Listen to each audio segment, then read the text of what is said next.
very special happy birthday to our fan of the week, Joe Tassone, a.k.a. Brookside Raider on Twitter.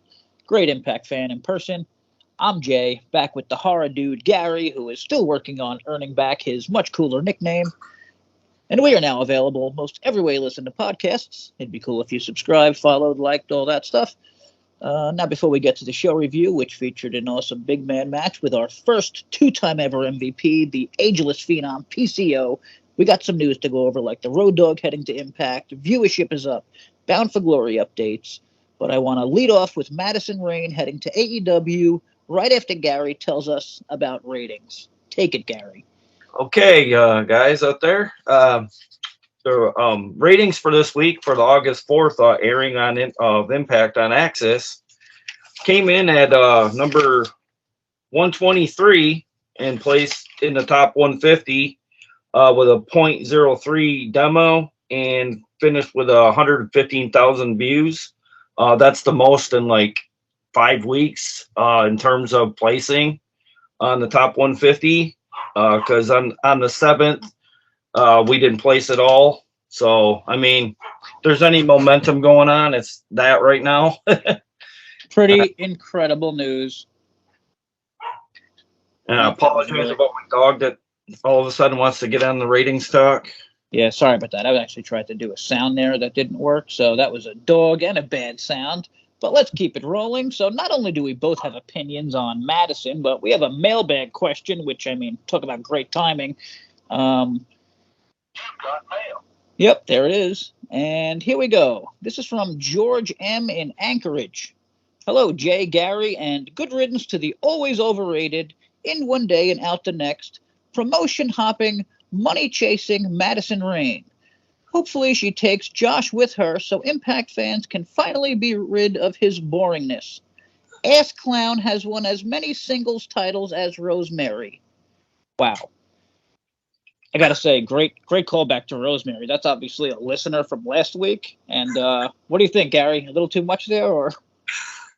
No, I every Impact the last few weeks has been doing some kind of head scratching things. Just when you think they got some momentum going, something like breaks with Madison going down south, and I don't know, just like certain wrestlers popping up at the tapings, like most promotions haven't even thought about bringing them in, and we always seem to take our chances. Like last year when we took our chances on Swinger. But yeah, I mean, there's a lot of guys, and it's a scary time, I think, with that bastard throwing all that money around, Yeah, well, I think that kind of thins it out. People complain that we don't get the big names. It's kind of hard to compete when you're dealing with a 6-figure salary. I'm sure he probably is given a lot of the talent down there. Maybe not, everyone, but anyone that's somebody probably is, around that 6-figure salary, I would imagine. Yeah, well, my first thought was it was a really great move because I know she's been around every promotion, literally all the major ones. I mean, even Ring of Honor, I think she had I don't know if she was backstage, whatever. She's worked everywhere, and she's very respected by like everyone in the wrestling world. I mean, at least female. Yeah, That's something I know. She had a run in the backstage, I guess, with Angelina Love and Velvet Sky. I think when she was with Ring of Honor with the Allure and all that, I think that's when she hightailed it and came back to Impact. But, I mean, she was in WWE for a bit. Now she's on then she was on AEW the same night as Impact last night, which was doesn't happen often. Kind of a I'll take your word for that. I didn't know she even was on the show. It sent me the Twitter message there, private. I had no idea. I think I sent you that, or maybe I both saw it, but I didn't see her either on the show, to be honest. But I know a lot of people people reported. I think like Fightful or whoever, like big people reported she was on both shows. It was kind of one of those things. So interesting. She'll be in the record books, I guess, along with a bunch of other people. I'm blanking on who the hell was that? Oh man, who was it in the old days? Rick Rude. Rick Rude. I thought that was amazing when he was on both shows at the same night. Oh yeah, I remember that. Yeah. So, that was my first thought. I mean, she's respected by everyone, blah, blah, blah.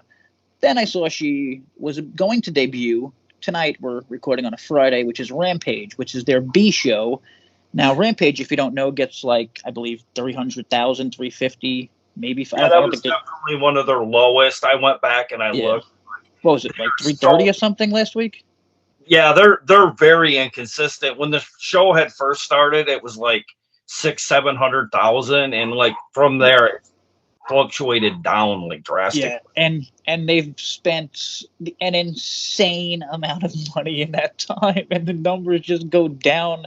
Like, that's a dead show, basically, to me. I mean, and I think you can put Impact for who's behind the scenes too, because somebody was on one of the wrestling sheets was saying they're gonna find better, entertainment at a cheaper rate than wrestling.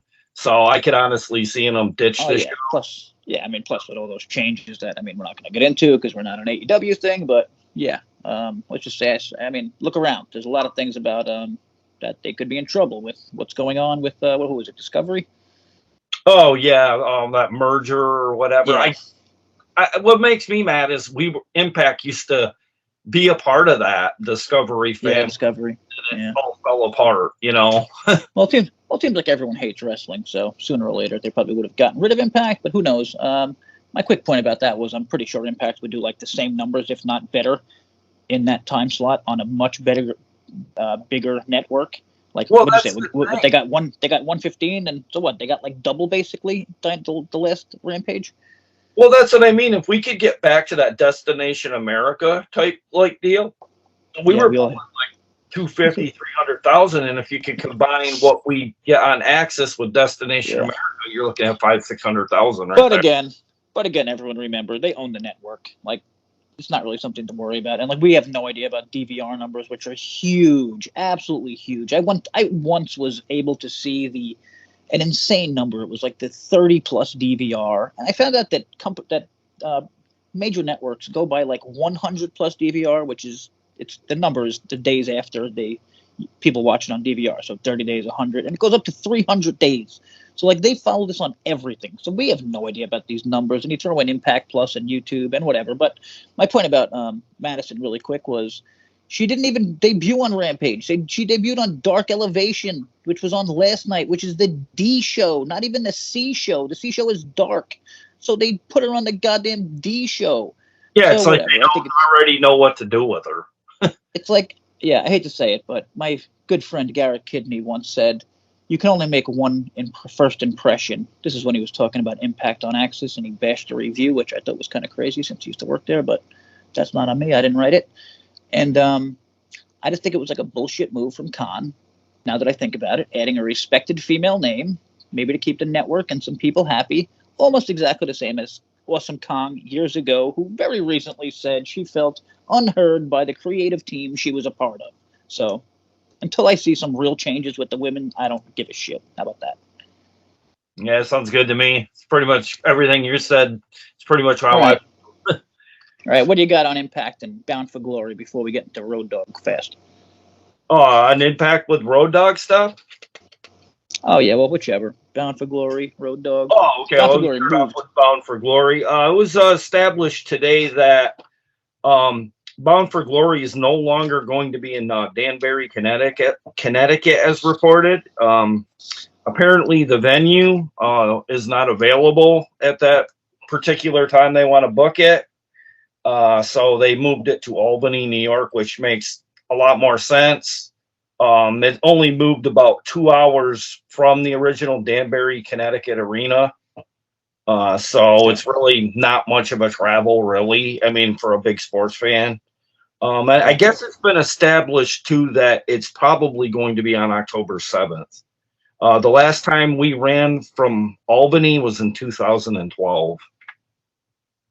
Why the hell would they want to be anywhere near Connecticut? That's what I mean, and it's also being reported too that in Albany, the O'Neill Center is one of the locations that they're looking at possibly booking. So interesting. So also, anybody in the Albany area, you're familiar with the place, let us know in the comments, or if you know anything about the venue, please feel free to leave it in the comments on YouTube or wherever you listen to us.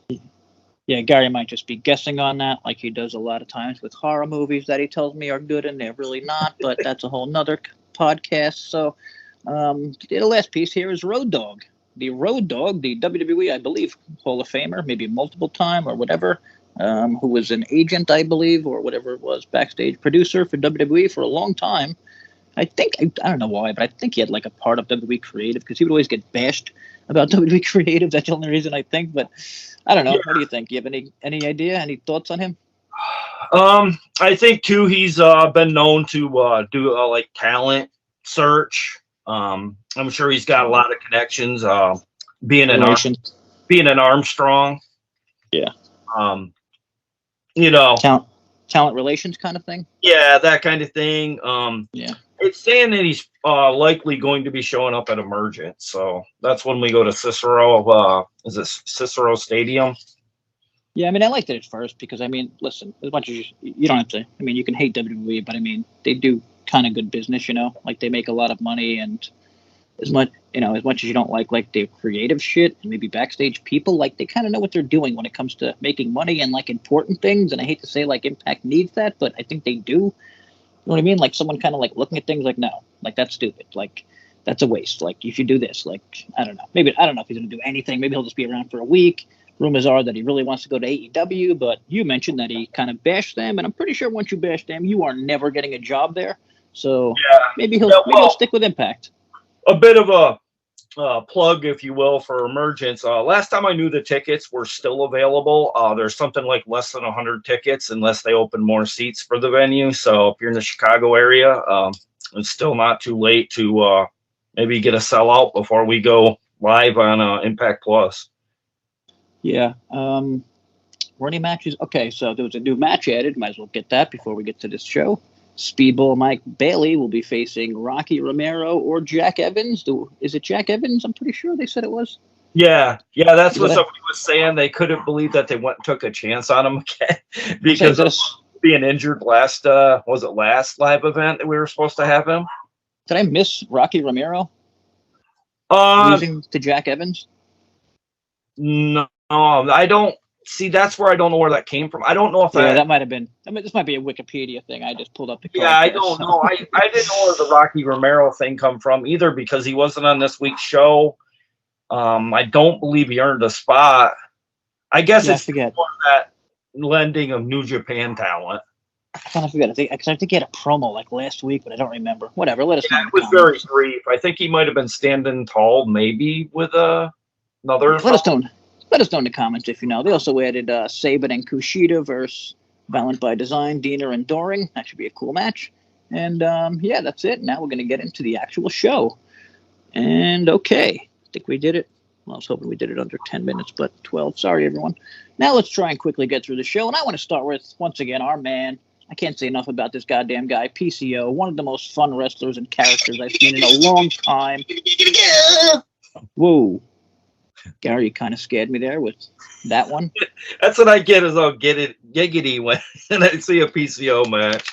Seriously, he's God. Like, I mean, how much fun is this goddamn guy? Like, I don't know. I don't know what it is about him. Like, I feel like he's like everything. He's like just like the perfect wrestler. Like, he kills himself out there. He's a great character. Like, I don't even know. I got nothing. Go.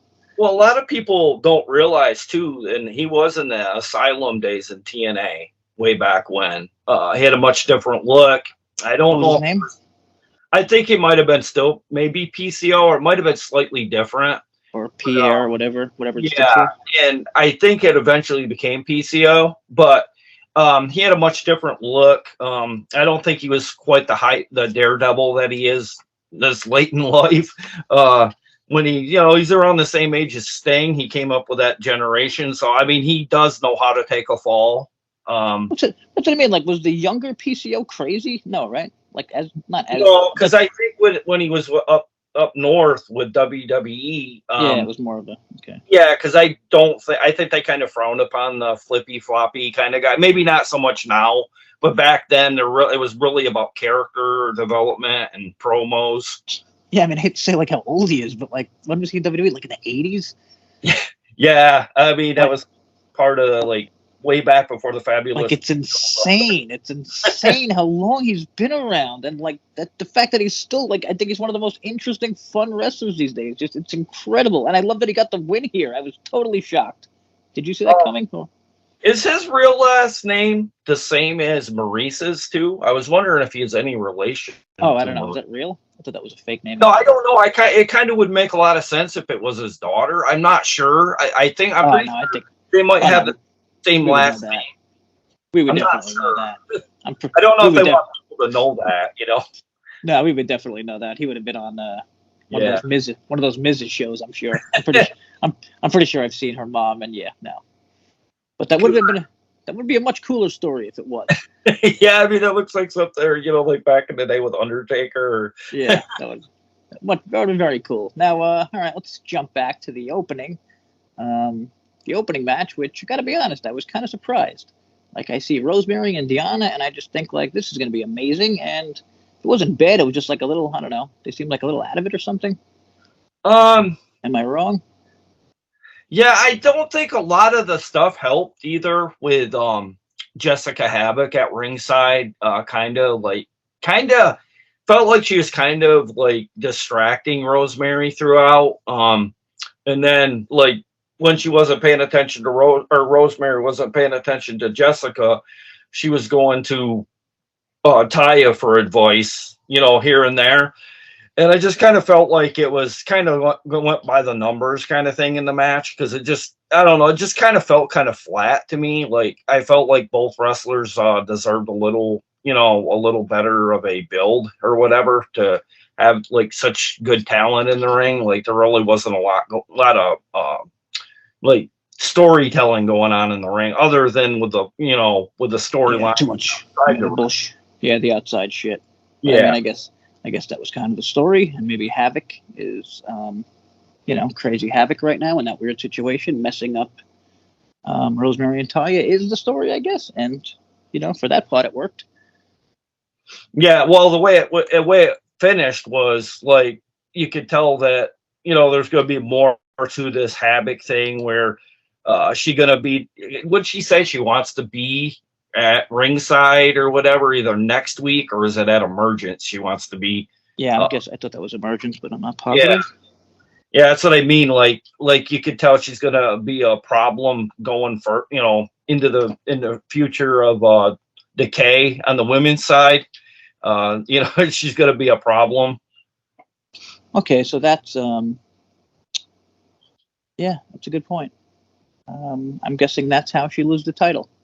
Not she, sorry. They lose the title. We were talking about that last week. Like it kind of seems like a match where like both teams need to win. So see, the thing I didn't like about it, I don't think we had at this particular match we had Chelsea Green ringside, did we?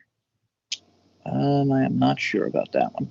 Yeah, I don't think she was at ringside, and I just thought it was like that's kind of momentum lost a little bit because I would have thought it would have been because it just made Decay look a little weak because they had Rosemary had Havoc, then she had Taya at her side, and then Deanna had nobody. You know what I mean? It's just you kind of balance it up a little bit, even if it's that is weird. I didn't even think about that until you just said it. Yeah. Maybe not the tapings or something. Yeah, that was a good one, man. Totally missed out. Nice catch by Gary as always. And okay, now let's get to the Brian Myers match, which I thought was a lot of fun versus Black Taurus. Yeah, for the digital media championship. Yeah, I mean, I actually thought for a little bit Myers is going to lose, and like I wouldn't have been that mad because I love Black Taurus, but I also like Myers, and I didn't want him to lose, so I was kind of, I don't know, I kind of liked everything about this. It wasn't great, but fun. Yeah, well, I figured Myers would pull out the win because Black Taurus has kind of been booked as kind of like not, I wouldn't say jobber, but I would kind of like say he really hasn't had much momentum on the show. This no different. I just kind of felt like you kind of go with a hot hand with Myers and his persona right now. Or honestly, I honestly think he's doing better in Impact right now than say Cardona. No, totally agree with that. And what match is up next? I want to mention who Pinder came down after the match too, and got a bit of a beat down on Myers and stuff. He hit him with a spear from the second rope. So good call there. And sorry, but oh, you know what that means, everyone. Okay, we got a second mailbag question today. This is from Allison in Royal Oaks. Seems like a lot of Impact talent and even some workers behind the scenes really want to work for AEW. Why don't they fire them all and bring in people whose goal is to get to Impact? Like independent wrestler Grey Wolf. Wow, I'm actually a fan of that dude. What are the odds? Well, I'm not too familiar with him. Well, yeah, you should check him out. Good dude. But I mean, I don't know. Again, this goes back to the whole money thing. Wish I could pull it up, but God, this dude, I always mention him like he has like the coolest name. It's like Rock Weed and something on Twitter. He's like a big Impact fan. Like he just had like a great point, like how like you have to kind of like after a while they need to spend some money. You know what I mean? Yeah, that's definitely the problem. I apologize about my voice. I was yelling a bit earlier today about some things, and my voice is a little raspy. It might sound like that on bit or on sound here, but it's just they need to do a lot more than what they've been doing. It's just going to be hard to compete. I've said in the past about on the show, the roster is very thin. Especially, I feel like it's not very competitive in terms of the X division because we have such a thin X division because we have to go outside of the company a lot of times to have an opponent.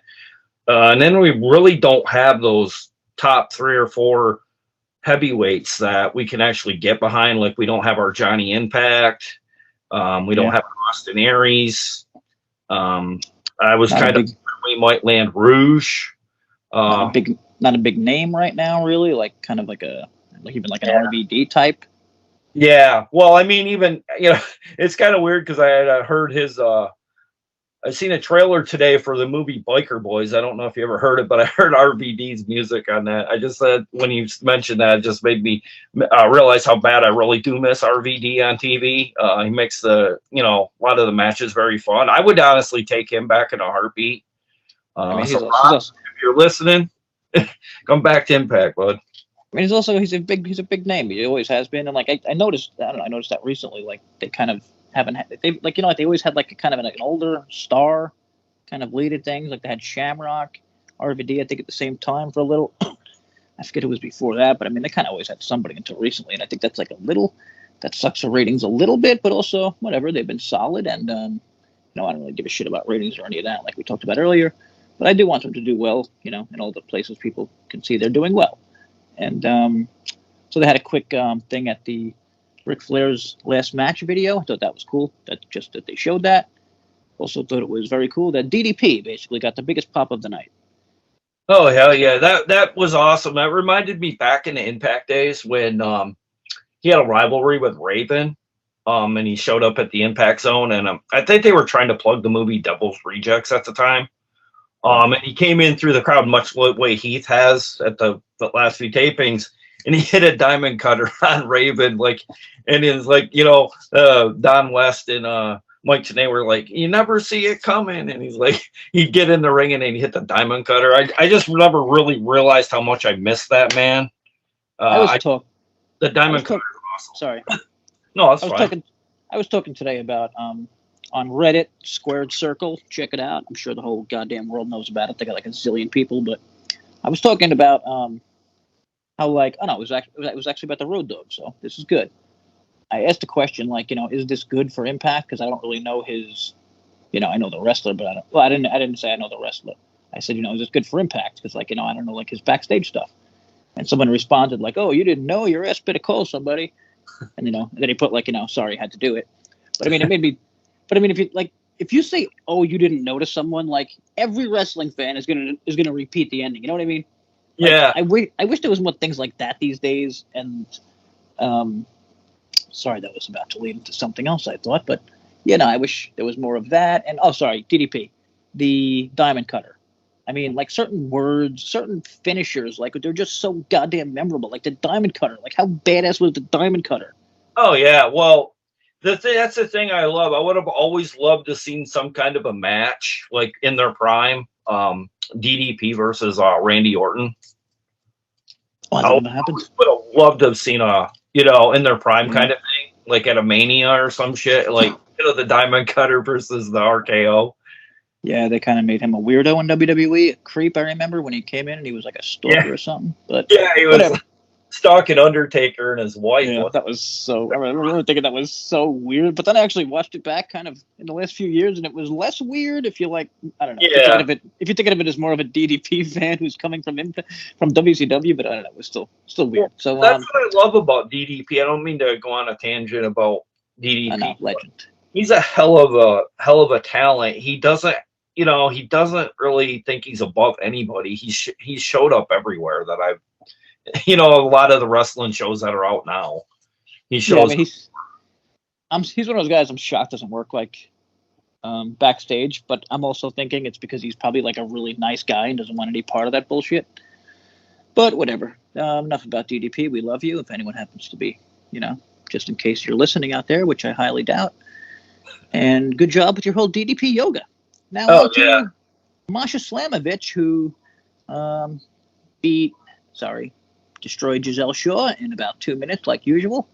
Actually, 2 minutes 43 seconds. That's how long the match was. I'm curious how quickly they do this. I mean, I think it's just a matter of they're Goldberging her. Like, I haven't seen someone get Goldberg in a long time, and they're nailing it. And I mean, I'm curious. I don't know. Like, she's got. Well, they even have a name for her finisher. It's called the Snowplow. Oh, that's cool. So I mean, I don't know. What do you think? BFG or I mean, obviously not Emergence. Too soon. Next year, maybe. Yeah, it's hard to say because she is like what 14 or did they say 14 or 15 and now? Well, right I'm thinking. I'm looking at the roster, and like you said, like everything's kind of like they don't have like a stacked anything except the knockouts, which are kind of stacked. So yeah, the knockouts are great. Like they're solid top to bottom, but everything else is kind of like thin for me. Like, but I mean, even the knockouts, she's probably ran through. Yeah, least, like, I mean, she's running out of knockouts for sure. Yeah, that's what I mean. Maybe we'll get. I don't know. Maybe that's where our crossover with down south. We'll get like. I don't know. Maybe we'll end up getting Britt Baker or I don't know, somebody like that. Who knows? Yeah, I don't want any part of them, but I hate to say, it's obviously coming or maybe coming, but that's the unfortunate thing about being thin. You kind of, or I would even honestly wouldn't mind getting some wrestlers from NWA, either what's her name, the champion down there. What's her name? Camille.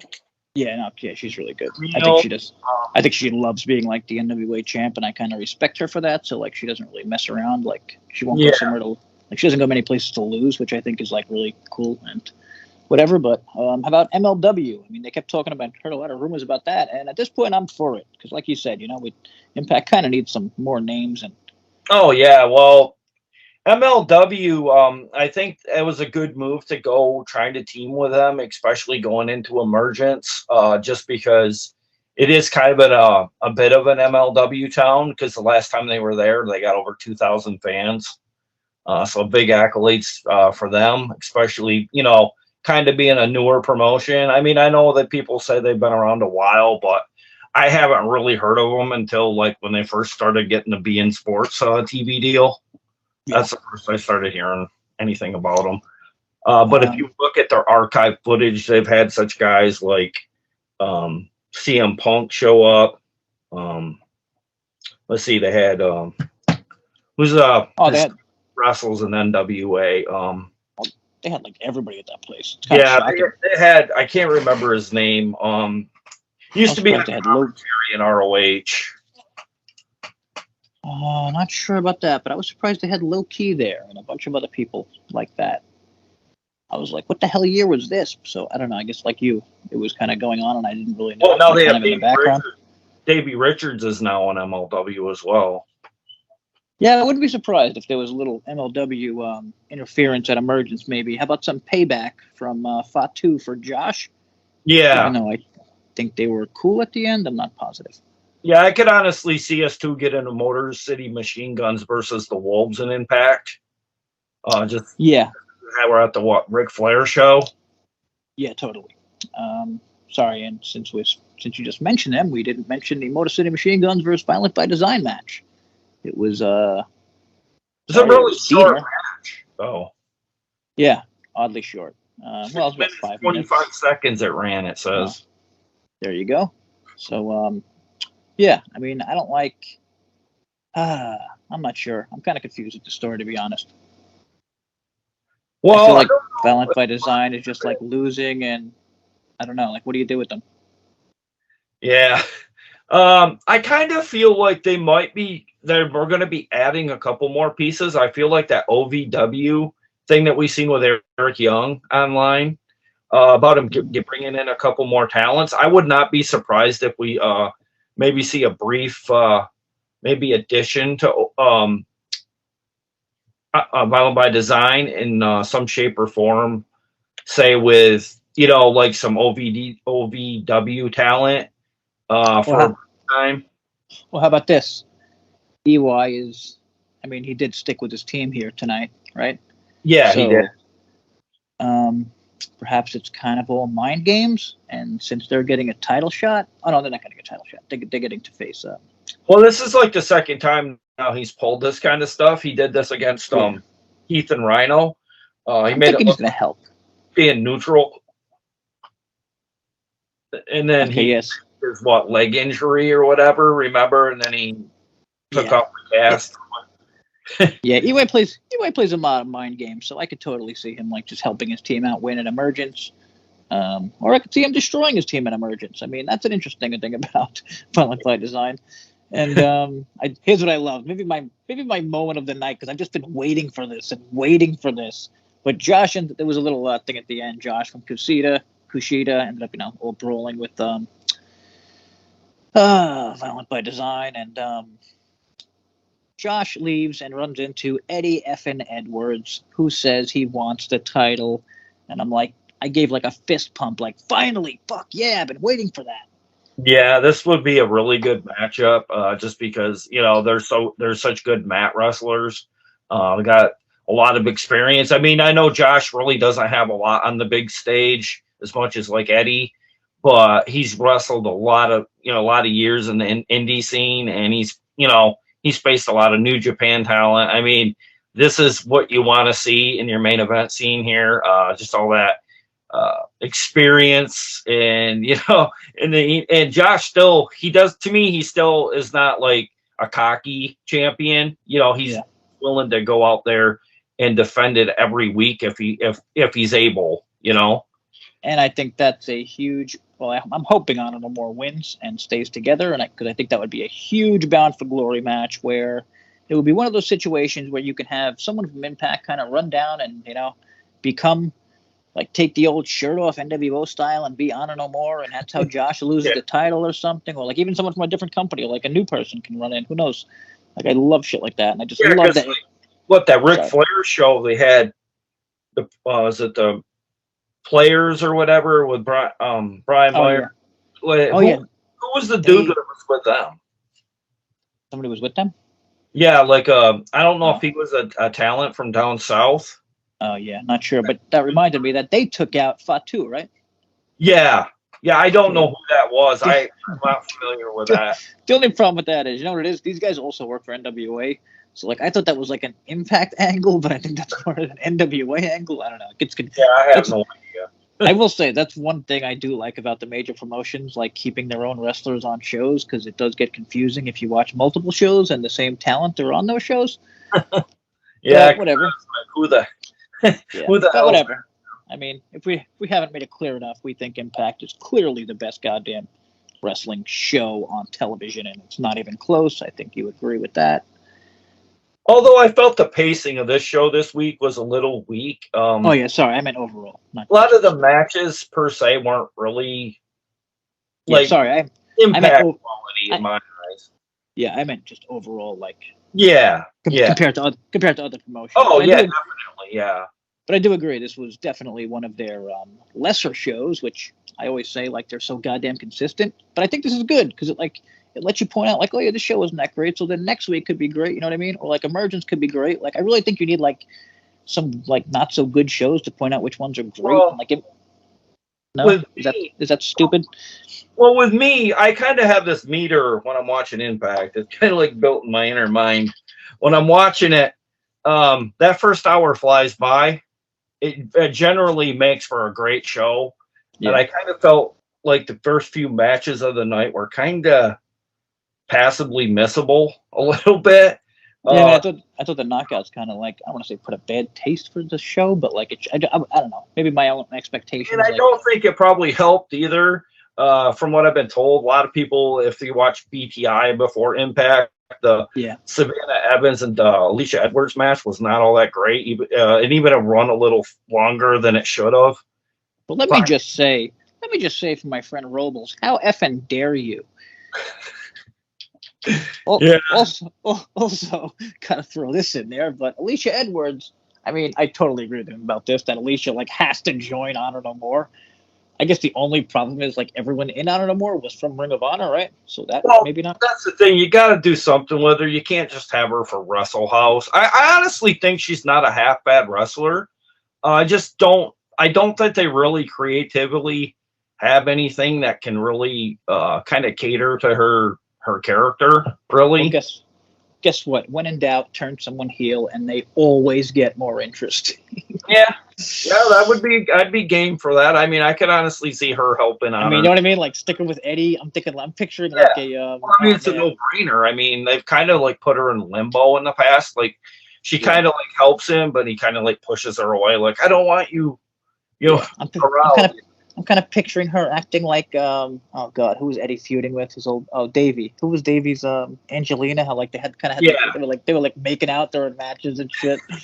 Yeah, like, they later said that was very awkward for them, even though they were really? Wow. Yeah. I thought they were together. Yeah, just awkward on screen, I guess. Like trying to act even though of course they went their separate ways as well too, so. Well, that's interesting. So, yeah, I think we hit on everything in this show. We didn't do the street fight. Oh, geez. Or we didn't do Sami Callihan and Raj Singh either. But that was only like a 2-minute match. So. Oh, sorry. I literally have that right in front of my face right now. Yeah, I did. So I don't want to say, does anyone care about Sami Callihan versus Raj Singh? Well, to be fair, he did it with a cross-face chicken wing submission in a squash match. So yeah, it was a setup basically for Moose and Macklin. Which who the hell is Moose feuding with? I guess Sammy and Macklin. That's where I think the Chris brothers, or I thought about this too. Maybe we get Moxley. Oh shit, we forgot about that. We might get that just because they're, what are they called? The brothers or whatever. I'm not familiar with their indie stuff, but he has worked for Pro Wrestling Revolver for Sammy's promotion a few times. And I don't know. I think he might, be curious for a feud, or even if it's for a one-off or whatever. But I wouldn't mind seeing him come on the show, for a little bit. Oh, yeah, no, totally down with that. Down with pretty much anyone coming on the show for a bit. And had another video on Killer Kelly, who really looked awesome. I mean, I think they did a really good job with her. Like a surprising, like, I don't want to say I didn't see her like in a, like, because it's like a weird, hot kind of thing she's doing. Like, she's a badass and seems I guess maybe that, you know what I mean? She officially gets her first wrestling debut match next week. Well, not really a debut because she wrestled us for us before, but under this new persona, Killer Kelly. Yeah. And I guess the, damn it, we always get this goddamn name wrong. What is the name of that friggin' group? Not The Influence? Is that the friggin' name? Yeah. Yeah, we got them to sail off. Is that it? Are they done? Yeah, they wrote them off like the way you should. Kind of like when you lose the talent that. I mean, Madison gone, right? Oh, yeah. Oh, that's right. Okay, she interrupted me. I'm on the show. Thank you for that. What'd they say? What's her name? What's her name got squashed? Where's Tennille? I guess she's kind of like, I don't know. She's taking some time off. I know I was on Instagram and it showed her with some guy. I don't know if she's kind of like maybe trying to plan like an engagement or. She seems to have a sick life. Yeah. She said she met her like Romeo or whatever, and it showed some guy. He looked like he was a wrestler, possibly. I'm not sure. Well, good for her, and I wish it was me, that guy. And I think that's about all we got for this week, no? Oh, you're forgetting the Doc Gallows and PCO. God damn it again. Well, I mean, I mentioned earlier how much I loved it, but Derby City Street Fight. yeah, sure, take it. I mean, I just loved the hell out of it. That's all I had. It was a effing blast, but go ahead. Yeah, PCO picks up the wind with a fist drop full of tacks that he stuffed down into his glove. And then I don't know, like somebody was saying, why would you stick thumbtacks inside your glove? It would just, it would do something. Oh, yeah. Yeah, that But would hurt the shit out of your hands. That's PCO, though. You know, he doesn't do it. I mean, like I said, I used to see him in ROH years ago. There would be somebody at ringside, and they'd like move like seconds ago, and he just like stage dive, and he just land on his back. Well, I think here's a good analogy. Makes any sense sometimes. I think here's a good analogy for you. It would be like questioning Jason from Friday the 13th why he's doing something. You just don't question it. But this match, the main event went on for almost 20 minutes. We got a little bit of commercial in there for people out there complaining we got too much of St. Jude. I don't really think that's a bad thing. Yeah, that was actually sick and dying children is a serious problem in our country and in the world. Sorry, let me read this. Let me read the headline from our Impact Wrestling, which is the Impact Wrestling subreddit. It's absolutely impossible to enjoy Impact when every single commercial break starts with a child dying. This was about cancer commercials. And yeah, go ahead. Sorry. It's just that I've seen so many TV shows and commercials, and I mean, these things break out like at this time of year because like Christmas is around the corner. They get a majority of their funding and donations this time of year for their cause, and I don't really see what the problem is. I mean, children watch wrestling. Impact isn't what I'd call hardcore wrestling, so there's really nothing inappropriate. I don't think that kids couldn't watch. I think the theme of the show kind of is family friendly. A lot of times at these venues, you see the whole, the crowd's full of kids too.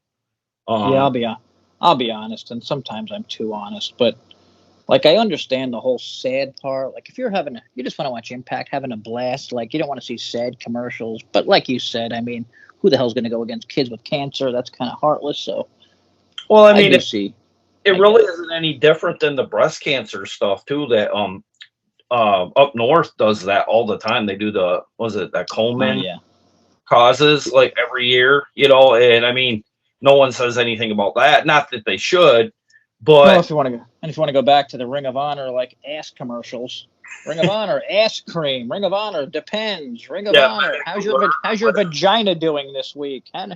Here's a What was that thing when I've fallen and I can't get up? Like who the hell is getting those these days? Yeah.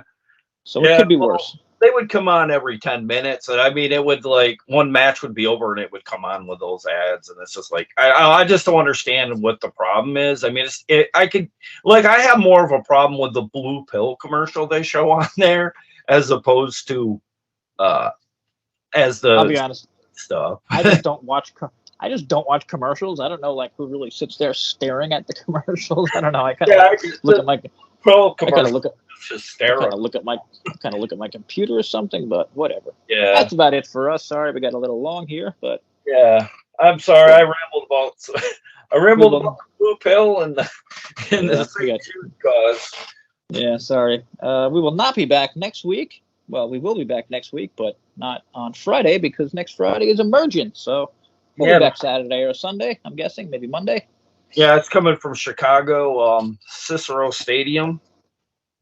That should be a good one. Hopefully they got a good crowd and it is nice and loud and like a good show. And like 60 tickets left, and that was like a few hours ago. So on any walk up when it goes live, I'm sure they'll open some more seating as well. Hopefully they're loud.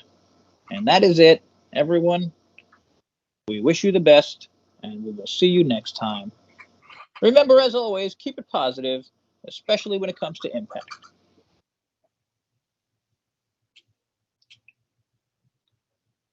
Damn it.